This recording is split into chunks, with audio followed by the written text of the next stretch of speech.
ইতিমধ্যেই কাজের দিনে যানজট তৈরি হয়েছে। আইসিডিএস কর্মীরা তারা বসে পড়েছেন, অবরোধ করছেন, স্থায়ীকরণের দাবি, বেতন বৃদ্ধির দাবি। পুলিশ এসেছে, আলোচনা করছেন আইসিডিএস কর্মীরা পুলিশের সঙ্গে। অরিত্রিক ভট্টাচার্য আমাদের সঙ্গে রয়েছেন। অরিত্রিক, এই মুহূর্তে কি পরিস্থিতি?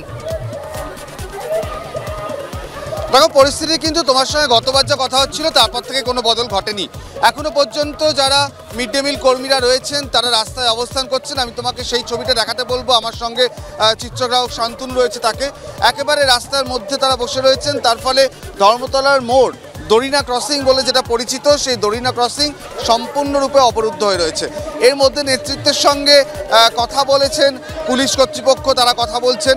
যেটা নেতৃত্বের তরফে যেটা দাবি করা হচ্ছে যে তারা এসেছিলেন মুখ্যমন্ত্রীকে ডেপুটেশন দিতে, কিন্তু মুখ্যমন্ত্রী যেহেতু উত্তরবঙ্গে রয়েছেন তাই যে কোনো ক্যাবিনেট মন্ত্রীর সঙ্গে তারা দেখা করতে চান, তাদের বিষয়টা নিয়ে কথা বলে আশ্বাস নিয়ে তবেই এই জায়গা ছাড়তে চান।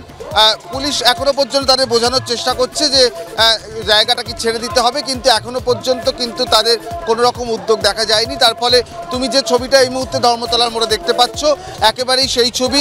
গাড়ি বিভিন্ন দূর থেকে ঘুরিয়ে দেওয়ার ব্যবস্থা করা হচ্ছে, অন্যদিকে বাস টাস সব কিছুই কিন্তু গাড়ি আটকে রয়েছে। ধর্মতলার সম্পূর্ণ মোড়ের বিভিন্ন জায়গায় ছড়িয়ে ছিটিয়ে কোথাও জড়ো হয়ে মিড ডে মিল কর্মীরা অবস্থান করছেন।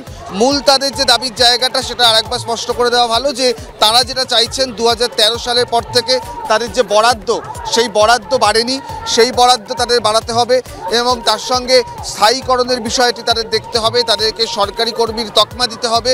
তৃতীয়ত তাদের আরও গুরুত্বপূর্ণ একটি দাবি যে তারা যেটা জানাচ্ছেন যে বরাদ্দ মিড ডে মিলের জন্য রয়েছে, সে এক একটি ছাত্র পিছু বা ছাত্রী পিছু যে বরাদ্দ প্রাইমারি লেভেলে সেটা 5 টাকা 45 এবং তারপরে 8 টাকা 17 সেটা বৃদ্ধি করতে হবে যাতে পুষ্টিকর খাবার সরবরাহ করা যায়। এই সব দাবি এবং সব মিলিয়ে 7 দফা দাবি নিয়ে এই মুহূর্তে আন্দোলন ধর্মতলার মোড়ে তারা অবস্থান করছেন। আন্দোলনের গতি প্রকৃতি এই মুহূর্তে একই জায়গায় রয়েছে গত আধ ঘন্টা ধরে। এখনও পর্যন্ত কিন্তু কেউ ধর্মতলার মোড়ের যে অবস্থান সেখান থেকে সরেননি।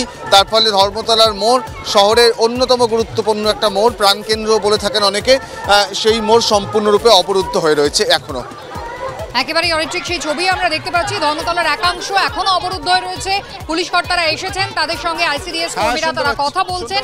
তাদের দাবি মুখ্যমন্ত্রীর কাছে তারা ডেপুটেশন দিতে এসেছিলেন, যদিও মুখ্যমন্ত্রী এখন রাজ্যে রয়েছেন, বিভিন্ন কর্মসূচি তার রয়েছে, তিনি সফরে রয়েছেন। তাই কোনো রাজ্যের কোনো মন্ত্রিসভা সদস্যের কাছেই তারা নিজেদের ডেপুটেশন জমা দিতে চাইছেন, এমনটাই আইসিডিএস কর্মীদের দাবি। স্থায়ীকরণের দাবি যেমন তারা জানাচ্ছেন, বেতন বৃদ্ধির দাবিও রয়েছে আইসিডিএস কর্মীদের। ধর্মতলার একাংশ অবরুদ্ধ, ছবি দেখছেন সরাসরি।